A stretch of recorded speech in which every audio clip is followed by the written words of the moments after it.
নমস্কাৰ। 92 বয়সত প্ৰধানমন্ত্ৰী মনমোহন সিঙে কালি নিশা প্ৰায় 9:50 শেষ নিশ্বাস ত্যাগ কৰিছে দিল্লীৰ এইমছত প্ৰাক্তন প্ৰধানমন্ত্ৰীগৰাকীয়ে। প্ৰাক্তন প্ৰধানমন্ত্ৰীগৰাকীৰ দেহাৱসানত সমগ্ৰ দেশজুৰি শোকৰ ছাঁ। আজি সমগ্ৰ দেশজুৰি শ্ৰদ্ধাঞ্জলি জ্ঞাপন কৰা হৈছে প্ৰাক্তন প্ৰধানমন্ত্ৰীগৰাকীক। আৰু প্ৰধানমন্ত্ৰীগৰাকীৰ এই দেহাৱসানত 7 দিনৰ বাবে ৰাষ্ট্ৰীয় শোক ঘোষণা কৰা হৈছে। দেশজুৰি প্ৰাক্তন প্ৰধানমন্ত্ৰীগৰাকীক শ্ৰদ্ধাঞ্জলি জ্ঞাপন কৰা হৈছে। বাতিল কৰা হৈছে কেন্দ্ৰীয় চৰকাৰৰ সকলো কাৰ্যসূচী। এটা শোকাহত খবৰ এই মুহূৰ্তত আমি জনাইছো। 7 দিনৰ বাবে ৰাষ্ট্ৰীয় শোক ঘোষণা কৰা হৈছে। ৰাজকীয় সন্মানেৰে সম্পন্ন কৰা হ'ব অন্ত্যেষ্টিক্ৰিয়া। প্ৰাক্তন প্ৰধানমন্ত্ৰীগৰাকীৰ শেষকৃত্য সম্পন্ন কৰা হ'ব কাইলৈ শেষকৃত্য সম্পন্ন কৰা হ'ব। মনমোহন সিঙৰ বাসগৃহত নিশাই উপস্থিত হৈছিল ৰাহুল গান্ধী, মল্লিকাৰ্জুন খাৰ্গে। নিশাই এইমছৰ পৰা নিজা বাসভৱনলৈ লৈ যোৱা হৈছিল নছৰ জেহ। কংগ্ৰেছৰ সকলো দলীয় কাৰ্যসূচী 7 দিনলৈ বাতিল কৰা হৈছে। মনমোহন সিঙৰ মৃত্যুত ৰাষ্ট্ৰপতি দ্ৰৌপদী মুৰ্মুৱে শোক প্ৰকাশ কৰিছে। লগতে সকলোৱে শোক প্ৰকাশ কৰা দেখিবলৈ পোৱা গৈছে। দেশৰ অৰ্থব্যৱস্থা উন্নত কৰিবলৈ গুৰুত্বপূৰ্ণ অৱদান আগবঢ়াইছিল তেওঁ। তেওঁৰ অৱদান দেশে কেতিয়াও পাহৰিব নোৱাৰিব, এই মন্তব্য কৰিছে গোলাম নবী আজাদে। কেৰালাত অহা 7 জানুৱাৰীলৈ ৰাজ্যখনত অৰ্ধনিৰ্মিত হৈ থাকিব ৰাষ্ট্ৰীয় পতাকা। অত্যন্ত এটা শোক খবৰ এই মুহূৰ্তত আমি জনাই আছোঁ। শোকাহত খবৰ, যি খবৰে সমগ্ৰ দেশবাসীকে শোকাহত কৰি তুলিছে। দেশৰ প্ৰাক্তন প্ৰধানমন্ত্ৰী মনমোহন সিঙে কালি শেষ নিশ্বাস ত্যাগ কৰিছে। 92 বছৰ বয়সত দিল্লীৰ এইমছত শেষ নিশ্বাস ত্যাগ কৰিছে প্ৰাক্তন প্ৰধানমন্ত্ৰীগৰাকীয়ে। কালি প্ৰাক্তন প্ৰধানমন্ত্ৰীগৰাকীৰ সন্ধিয়া হঠাৎ স্বাস্থ্যৰ অৱনতি ঘটিছিল আৰু লগে লগে প্ৰায় 8 বজাত দিল্লীৰ এইমছত জৰুৰীকালীনভাৱে তেওঁক ভৰ্তি কৰোৱা হৈছিল। জৰুৰীকালীন অৱস্থাত ভৰ্তি কৰোৱা হৈছিল।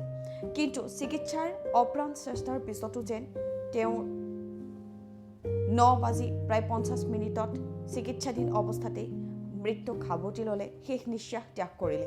দিল্লীৰ এইমছৰ কৰ্তৃপক্ষই জনোৱা অনুসৰি বাৰ্ধক্যজনিত কাৰণতেই তেওঁৰ মৃত্যু হৈছে। দুবাৰকৈ ভাৰতৰ প্ৰধানমন্ত্ৰী আছিল ডক্টৰ মনমোহন সিং। 1932 চনৰ 26 ছেপ্টেম্বৰত জন্ম হৈছিল ডক্টৰ মনমোহন সিঙৰ। অসমৰ পৰা 5 বাৰকৈ ৰাজ্যসভাৰ সাংসদ আছিল ডক্টৰ মনমোহন সিং। ভাৰতৰ ত্ৰয়োদশ প্ৰধানমন্ত্ৰী আছিল ডক্টৰ মনমোহন সিং। একেৰাহে দুবাৰকৈ কাৰ্যনিৰ্বাহ কৰা একমাত্ৰ প্ৰধানমন্ত্ৰী। 1982 চনৰ পৰা 1985 চনলৈ ভাৰতীয় ৰিজাৰ্ভ বেংকৰ গভৰ্ণৰ হিচাপেও তেওঁ কাৰ্যনিৰ্বাহ কৰিছিল। 1972 চনত মনমোহন সিং বিত্ত মন্ত্ৰালয়ৰ মুখ্য উপদেষ্টা আৰু 1976 চনত বিত্ত মন্ত্ৰালয়ৰ সচিব হিচাপেও তেওঁ কাৰ্যনিৰ্বাহ কৰিছিল।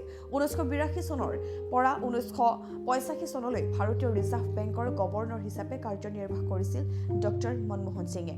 1985 চনৰ পৰা 1987 চনলৈ ভাৰতীয় পৰিকল্পনা আয়োগৰ উপসভাপতিও তেওঁ আছিল। ডক্টৰ মনমোহন সিঙে লাভ কৰা বঁটাসমূহৰ ভিতৰতো বিশেষকৈ আছিল 1987 চনত পদ্মবিভূষণ বঁটা তেওঁ লাভ কৰিছিল। এই প্ৰাক্তন প্ৰধানমন্ত্ৰীগৰাকীৰ মৃত্যু কোনেও বিশ্বাস কৰিব পৰা নাই। তেওঁৰ মৃত্যু সকলোৱে এতিয়া শোকত স্তব্ধ হৈ পৰিছে। ইতিমধ্যে যিহেতু তেওঁ শেষ নিশ্বাস ত্যাগ কৰিছে, কাইলৈ ৰাজকীয় সন্মানেৰে সম্পন্ন কৰা হ'ব অন্ত্যেষ্টিক্ৰিয়া। 7 দিনৰ বাবে ৰাষ্ট্ৰীয় শোক ঘোষণা কৰা হৈছে। বাতিল কৰা হৈছে কেন্দ্ৰীয় চৰকাৰৰ সকলো কাৰ্যসূচী। দেশজুৰি প্ৰাক্তন প্ৰধানমন্ত্ৰীগৰাকীক শ্ৰদ্ধাঞ্জলি জ্ঞাপন কৰা হৈছে। কাইলৈ প্ৰাক্তন প্ৰধানমন্ত্ৰীগৰাকীৰ শেষকৃত্য সম্পন্ন কৰা হ'ব। মনমোহন সিঙৰ বাসগৃহত নিশাই উপস্থিত হৈছিল ৰাহুল গান্ধী, মল্লিকাৰ্জুন খাৰ্গে। নিশাই এইমছৰ পৰা নিজৰ বাসগৃহলৈ লৈ যোৱা হৈছিল নছৰ জেহ। নিশাই এইমছৰ পৰা প্ৰাক্তন প্ৰধানমন্ত্ৰীগৰাকীৰ নছৰ জেহ নিজা বাসভৱনলৈ লৈ যোৱা হৈছিল। কংগ্ৰেছৰ সকলো দলীয় কাৰ্যসূচী 7 দিনলৈ বাতিল কৰা হৈছে। মনমোহন সিঙৰ মৃত্যুত ৰাষ্ট্ৰপতি দ্ৰৌপদী মুৰ্মুৱেও শোক প্ৰকাশ কৰিছে। দেশৰ অৰ্থব্যৱস্থা উন্নত কৰিবলৈ গুৰুত্বপূৰ্ণ অৱদান আগবঢ়াইছিল বুলি মন্তব্য কৰিছে ৰাষ্ট্ৰপতিগৰাকীয়ে। তেওঁৰ অৱদান দেশে কেতিয়াও পাহৰিব নোৱাৰিব বুলি মন্তব্য কৰিছে গোলাম নবী আজাদে। কেৰালাত অহা 7 জানুৱাৰীলৈ ৰাজ্যখনত অৰ্ধনিৰ্মিত হৈ থকা ৰাষ্ট্ৰীয় পতাকা। কেৰালাত অহা 7 জানুৱাৰীলৈ ৰাজ্যখনত অৰ্ধনিৰ্মিত হৈ থাকিব ৰাষ্ট্ৰীয় পতাকা।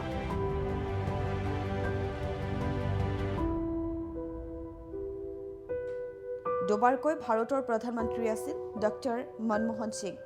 1932 চনৰ পৰা 26 ছেপ্টেম্বৰত 1932 চনৰ 26 ছেপ্টেম্বৰত জন্ম হৈছিল প্ৰাক্তন প্ৰধানমন্ত্ৰীগৰাকীৰ। অসমৰ পৰা 5বাৰকৈ ৰাজ্যসভাৰ সাংসদো আছিল ডক্টৰ মনমোহন সিং। ভাৰতৰ ত্ৰয়োদশ প্ৰধানমন্ত্ৰী আছিল ডক্টৰ মনমোহন সিং।